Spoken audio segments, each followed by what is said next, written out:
Di sebuah desa kecil, hiduplah seorang lelaki bernama Pak Rahman. Ia dikenal kaya raya, memiliki sawah luas dan usaha yang maju.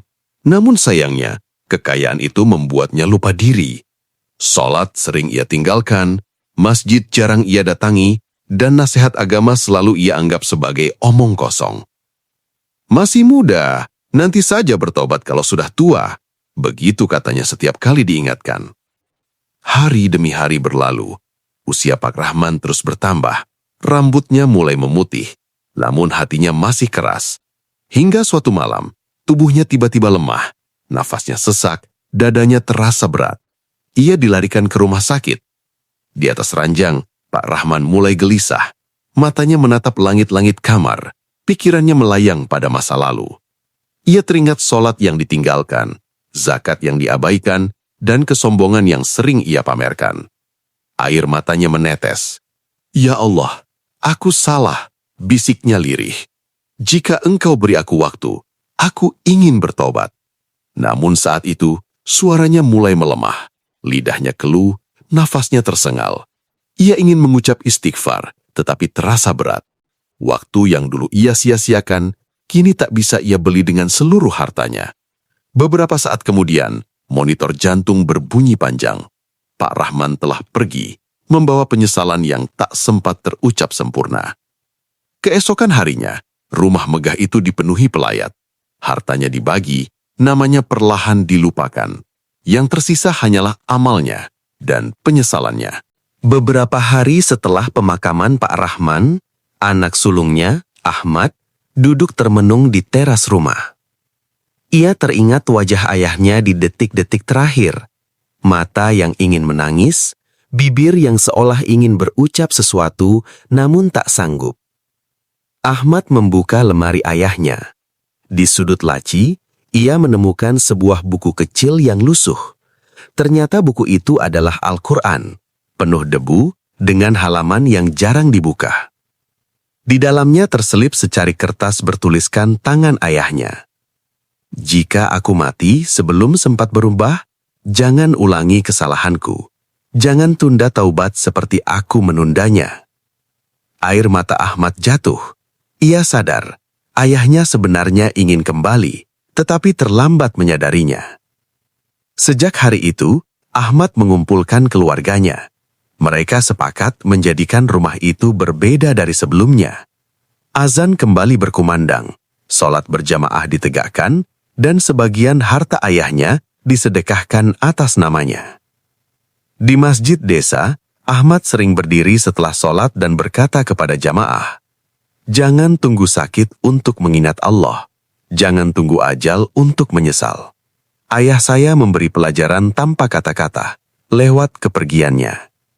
Kisah Pak Rahman menyebar. Banyak orang yang mulai memperbaiki sholatnya, mulai bersedekah, dan memperbanyak istighfar. Kesalahan satu orang menjadi peringatan bagi banyak hati. Malam itu, Ahmad duduk sendirian setelah sholat Isya. Lampu masjid sudah dipadamkan, hanya cahaya bulan yang menembus jendela. Ia memandang sajadah di hadapannya dan tersenyum getir. Dulu, ayahnya jarang menyentuh tempat ini. Kini, Ahmad hampir tak ingin beranjak darinya. Ia teringat satu kalimat yang sering diucapkan para ulama. Manusia lalai bukan karena tidak tahu, tapi karena merasa masih punya waktu. Ahmad menghela napas panjang. Berapa banyak dosa yang dilakukan karena merasa ajal masih jauh? Berapa banyak taubat yang ditunda karena dunia terasa lebih manis? Di sudut masjid, seorang kakek berjalan tertatih. Ahmad membantunya duduk.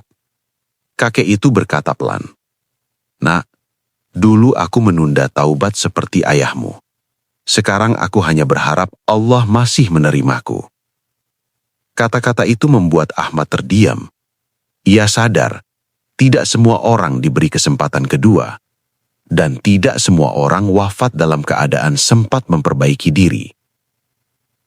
Cermin untuk hati kita.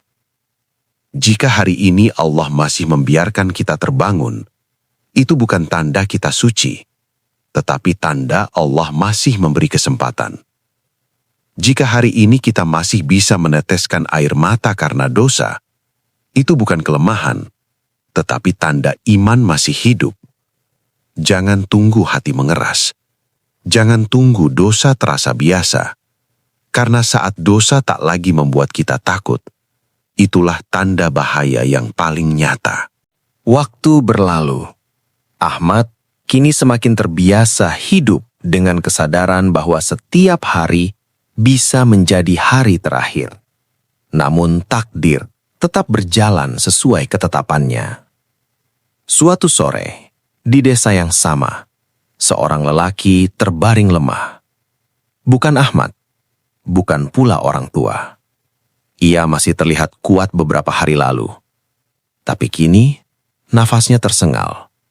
Pandangannya kosong. Orang-orang mengelilinginya sambil membimbing kalimat tauhid. La ilaha illallah. Bibirnya bergetar. Matanya berkaca-kaca. Dadanya naik turun tak beraturan. Di wajahnya tampak ketakutan bercampur penyesalan. Ia berusaha berbicara, namun suara tak keluar. Tangannya menggenggam spray, seolah ingin menahan sesuatu yang sedang direnggut. Di dalam hatinya, yang tak terdengar oleh siapapun, ia berteriak, "Ya Allah, tunggu. Aku belum siap. Aku belum sempat bertaubat sungguh-sungguh." Namun waktu tidak bisa dihentikan. Saat itulah ia sadar, taubat bukan soal niat, tetapi soal kesempatan. Dan kesempatan itu kini sedang pergi. Saat tirai dunia ditutup, di detik terakhir, dunia mulai menjauh. Suara manusia terdengar samar. Harta, jabatan, dan kesibukan tak ikut menemani. Yang mendekat hanyalah amal yang pernah dilakukan, dosa yang pernah diremehkan, dan taubat yang pernah ditunda. Tak ada yang bisa disuap, tak ada yang bisa ditukar. Semua sudah ditetapkan. Satu tarikan nafas terakhir, lalu sunyi. Pelajaran yang terlambat bagi sebagian orang. Banyak yang ingin bertaubat setelah sakit, padahal taubat paling diterima adalah saat sehat. Banyak yang ingin berubah setelah tua, padahal kematian tak bertanya soal usia. Dan banyak yang berharap diberi waktu, padahal waktu adalah nikmat yang paling sering disia-siakan. Seruan terakhir untuk hati yang masih hidup. Jika engkau masih membaca ini, jika dadamu masih bernafas, jika hatimu masih bergetar, ini bukan kebetulan, ini adalah kesempatan. Jangan tunggu sakaratul maut untuk mengatakan, "Aku menyesal." Katakan hari ini, "Ya Allah, aku kembali."